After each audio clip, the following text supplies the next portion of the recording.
Hello guys, আসসালামু আলাইকুম। কি অবস্থা, কেমন আছেন সবাই? আশা করি সবাই অনেক ভালো আছেন। তো আমার তিল তিল করে জমানো টাকা দিয়ে আজকে আমি আমার ছোট্ট একটা শখ পূরণ করতে যাচ্ছি। বিদেশে হাজার হাজার টাকা বেতন উঠাই, কিন্তু সেসব টাকা দিয়ে আসলে শখ পূরণ করা হয়ে ওঠে না। তো যার কারণে আমি এই ব্যাংকটাতে 10 টাকা, 50 টাকা, 100 টাকা করে দিনে দিনে অনেক দীর্ঘদিন যাবৎ জমিয়ে আজকে আমি আমার শখের একটা আইফোন কিনতে যাচ্ছি। তো ব্যাংকটা ভেঙে দেখি কত টাকা জমেছে, আইফোন কেনার টাকা হয় কিনা। আর আপনারাও যারা বাহিরে আছেন তারা চাইলে আমার মতো একটা ব্যাংক কিনে 10 টাকা, 20 টাকা, 50 টাকা করে জমাতে পারেন। এই টাকা অনেক সময় অনেক উপকারে আসবে। ঠিক আছে, অনেক সময় দেখা যাচ্ছে বছরের পর বছর বিদেশ থাকার পরেও দেশে যাওয়ার সময় অনেকে টাকা শর্ট পড়ে বা অনেক প্রবলেমের মধ্যে পড়ে। তো সেই ক্ষেত্রে যদি এই ব্যাংকটা ভাঙ্গা যায় আপনাদের অনেক উপকার হবে। তো আপনারা, এই ব্যাংকটা কিনছিলাম আমি 2 টাকা দিয়ে। ঠিক আছে, 2 টাকা দিয়ে এই ব্যাংকটা কিনছিলাম প্রায় 1 বছর আগে।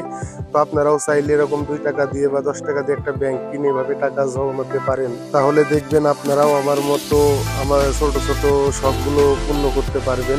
তো আমি এই ব্যাংকটা মূলত এখন ভাঙতে চাইছিলাম না, আমি চাইছিলাম আমি ছুটিতে যাওয়ার আগ মুহূর্তে এই ব্যাংকটা ভাঙবো।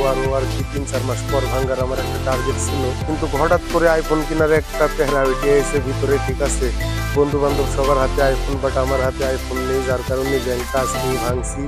আমি জানি এতে আমার আইফোন হবে না, আমার কাছ থেকে টাকা দেওয়া লাগবে। তারপরেও আমি ব্যাংকটা ভাঙছি যে দেখা যাক কত টাকা হয়। তো টাকাগুলো আমি গুনলাম, গুনা শেষে দেখা যাচ্ছে 3000 রিঙ্গিত। আর আপনারা জানেন 3000 রিঙ্গিতে আইফোন সম্ভব না।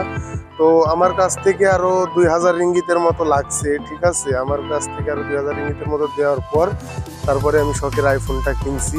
তো আমরা অলরেডি বাসা থেকে বেরিয়ে মার্কেটের উদ্দেশ্যে রওনা দিয়েছি। তো সামনে দেখতে পাচ্ছেন বাস স্টপ, আর এই বাস স্টপে আমরা এখন বাসের জন্য অপেক্ষা করব। আর বাস আসলে আমরা এই বাসে উঠে মার্কেটে যাব। আর এটা মূলত লোকাল বাস। ঠিক আছে, লোকাল বাস হলেও এটা সার্ভিস বাংলাদেশের ভিআইপি কোচের মতো। তো ইতিমধ্যে এই বাস চলে আসছে, এখন আমরা এই বাসে উঠে মার্কেটের উদ্দেশ্যে রওনা দিব।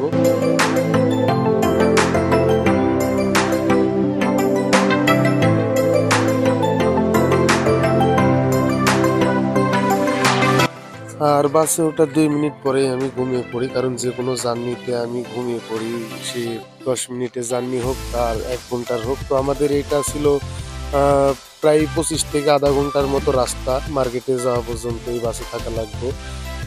তো বাস থেকে আমরা নামলাম, কিছু রাস্তা হাঁটার পরে সামনে আমাদের মার্কেট। তো এখন আমরা মার্কেটের মধ্যে ঢুকবো। আর মার্কেটে ঢুকে কি ফোন কিনতেছি সেটা আপনাদেরকে এই ভিডিওতে দেখাবো না, কারণ ভিডিও অনেক বড় হয়ে যাচ্ছে। আমি নেক্সট ভিডিওতে আপনাদেরকে দেখাবো আমি কি ফোন কিনলাম, আমার কাছ থেকে টোটালে কত টাকা লাগলো, কয় টাকা দিয়ে ফোন কিনছি। ঠিক আছে, বিস্তারিত সবকিছু আপনাদেরকে সামনের ভিডিওতে জানাবো আমি। তো সে পর্যন্ত আপনারা সবাই ভালো থাকবেন, সুস্থ থাকবেন। আর আমার চ্যানেলে নতুন হয়ে থাকলে সাবস্ক্রাইব করবেন। আল্লাহ হাফেজ।